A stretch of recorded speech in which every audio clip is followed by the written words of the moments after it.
आं दिनै नोंथांमोननि नैबे चेनेलनि गेजेरजों आं फंनैसो बाथ्रा जोंनि बारग' एक्स एनडिएफबि बायनिटे फरामनिफ्राय मेसेज हरनो नागिरदों आरो साफ्रोमबो जोंनि भिक्टिमाइज फेमिलिफोरनो आङो फंनैसो बुंनानै मेसेज हरनो नागिरदों। बेनो जाहैबाय जे फैगौ 21 अक्ट'बर 21 तारिखआव जोंनि इउनिटि फराम एक्स एनडिएफबिनि मोनसे फाउन्डेसन डे नैथि जोनोम सान इउनिटि फराम एक्स एनडिएफबिनि बे नैथि सान बा नैथि फाउन्डेसनखौहाय जोङो क'क्राझार डिस्ट्रिक्टनि सिङाव थानाय बड'फा अडिट'रियाम कालचारेल कमप्लेक्सआवनो जोङो गाजा गोमजायै बेवहाय जोङो मोनसे हाबाफारि लानो नागिरदों।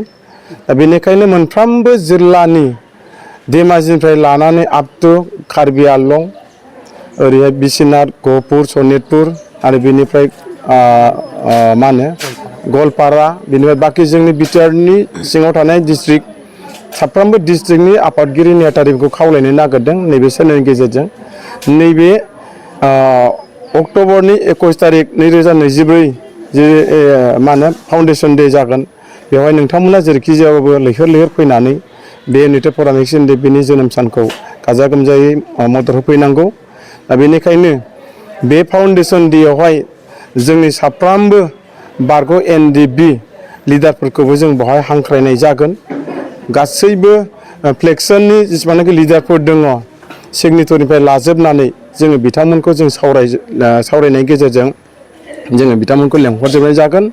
दा बेनिखायनो आसा मिजिंथिदों सारमोनहा जोंनि लाइजामखौ मोननाय लोगो लोगो जाहाथे रेसपन्ड होनानै मोजां गाज्रिनि थाखाय जोङो खेबसेनि थाखाय ज' जिरायनानै जों सावरायनायनि गेजेरजों इउनिटि फराम दैदेननायनि गेजेरजों थांनाय 2020-27 सानाव जालांनाय बिटिआर एकर्डनि जाहाथे एनडिएफबि एंगेलनि बेसिकेलि क्ल'जफोरखौहाय ज'यै थानानै जुदि मावफुंनो हालाङोब्ला बेवहाय गासैबो दैदेनगिरि सारमोनहा बेवहाय रायजो राजाजों मोनसे अनसायजानाय मोनसे खाबु मोनगोन। बेनिखायनो सारमोनहा जाहाथे आदारवाइज माखासे समाव खोथा बाथ्रा फंसे बुंनो दान्थे बिदान्थे बुंलायनायफोरखौ लायालासेनो नैबे जोंनि इउनिटि फरामनि फाउन्डेसनावहाय बाहागो लाफैगोन बेखौ मिजिंथिबाय।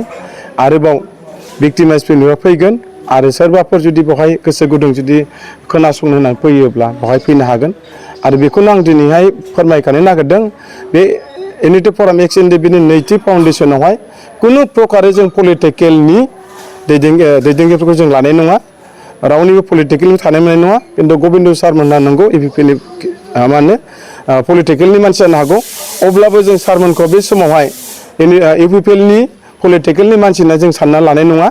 बिथांमोनखौ एक्स एनडिएफबि हिसाबै जों साननानै लानानै जोङो फेमिलि हिसाबै जों रायज्लायनो थाखाय जों बिथांमोनखौ लाफागोन।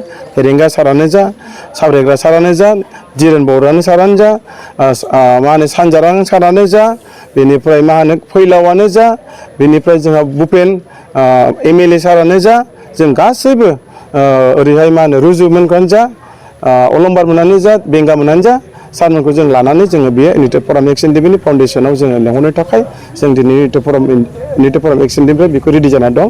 बेनिखायनो आं दिनै नोंथांमोननि चेनेलनि गेजेरजों खावलायहरबाय।